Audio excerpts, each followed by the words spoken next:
ঠিক স্বামী স্ত্রীর ব্যাপারে যদি কোনো প্রোগ্রাম, কোনো রিপোর্ট নেওয়া হয়, এইরকম 60-70 ঘর থেকে একটা রিপোর্ট আসবে, স্ত্রীকে সময় দেয় না।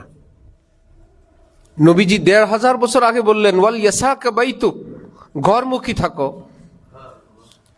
হাকিমুল উম্মত হযরত থানভী নওয়ারাল্লাহু বারকাতাহু লিখছেন, নিজের স্ত্রীর সঙ্গে একটু খুশ গল্প করা, হাসি খুশি করা, একত্রে চা কফি খাওয়া, বাদাম খাওয়া, যে কোনোভাবে হালালভাবে বিনোদন করা হাজার হাজার রাকাত নফলের চেয়ে উত্তম আমল।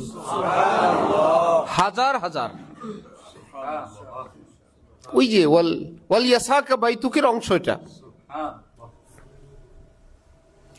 সবাই তো নাই।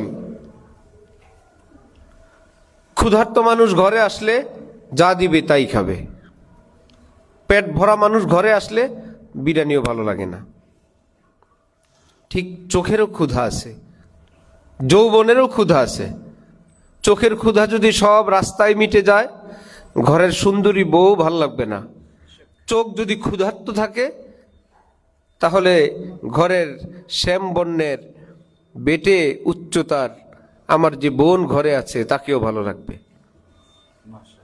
তার প্রেম ভরা, আগ্রহ ভরা দৃষ্টি দেখে তিনি আনন্দ বোধ করবেন যে আমার স্বামী আসছেন, তার দৃষ্টি কি, তার দৃষ্টির বিজলি কত, আগ্রহ কত। এমনকি যদি বলেন আপনি এভাবে দেখেন কেন, আমার ভালো লাগে তাই দেখি, গুনাহ হবে? কোনো গুনাহ হবে না তো? কোনো বুজুর্গির অসুবিধা হবে না তো? কোনো দরবেশগিরি ছুটে যায় কিনা আবার? কোনো সুফি সাহেবের কোনো সুফিগিরি?